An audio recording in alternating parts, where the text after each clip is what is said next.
Aaron O'Toole again, he's convinced that China is committing a genocide against the Muslim minority Uyghur population, but so does an extensive new report released today by the U.S. think tank New Lines Institute for Strategy and Policy.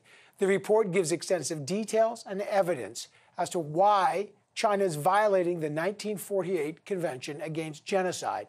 And again, all opposition parties have voted to back that claim, but is it enough now to convince the federal government? And why does China call this lies? What's the response to that? To talk about the report and the fallout from it, we're joined by Irwin Cotler, the former Justice Minister for the Liberal Party and the Attorney General and the chair of the Raoul Wallenberg Center for Human Rights, who worked on this report. Mr. Cotler, always a pleasure. Your organization collaborated with the report published today.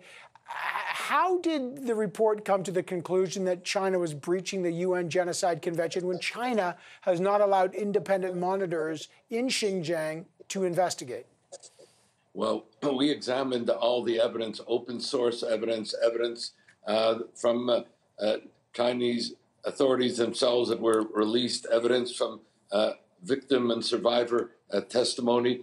We had experts from all over the world who both were involved in the evidence gathering and in the genocide determination. So this is, I think, the most comprehensive, compelling, and conclusive report of its kind that has ever been released with respect to making a determination that China is, as a state, responsible for the violation of the 5 acts constitutive of genocide under the Genocide Convention. And that includes mass incarceration of 1.8 million Uyghurs who are being targeted for forced labor, enslavement, torture, rape, disappearances, murder. It includes mass sterilization as part of coercive population controls. It includes forcible separation of children from their families. It includes state-orchestrated assaults on the religion, the identity, the culture, the mosques, as part of a state surveillance system. And finally, it includes also state-sanctioned incitement to hate and genocide, referring to the Uyghurs as vermin to be exterminated and the like. Sir, it's compelling. It's actually horrifying to read, to be candid.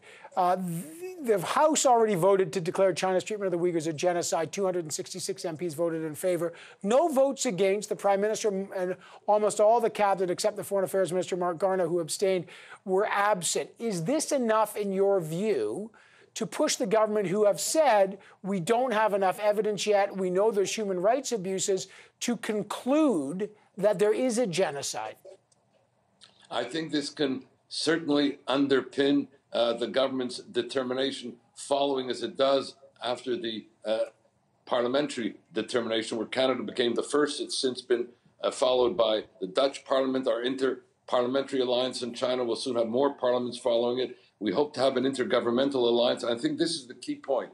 I think from my own discussions with the Prime Minister that he is understandably reluctant to come out ahead, let's say, in his conversations with the G7 when the others have not yet made that determination. I'm hoping this report will not only underpin Canada's decision, but in fact other members of the G7 as we move towards an intergovernmental determination and intergovernmental action in the light of this report.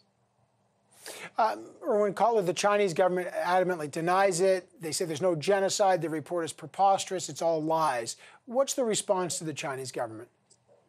Well, the response, on a foundational level is, why not allow for an independent, impartial, international investigative mechanism, an unfettered one, which was recently called for just 2 days ago by our own Foreign Minister Mark Garneau and the Foreign Secretary of the UK, Dominic Raab. If they have nothing to hide, why not allow that independent investigative mechanism? The point is, and earlier today when I was on CNN, they said that they tried repeatedly to go into the Xinjiang region. They were refused. The BBC, who made reports about this, were then excluded. So China is, in fact, incriminating itself by its denialism. Right.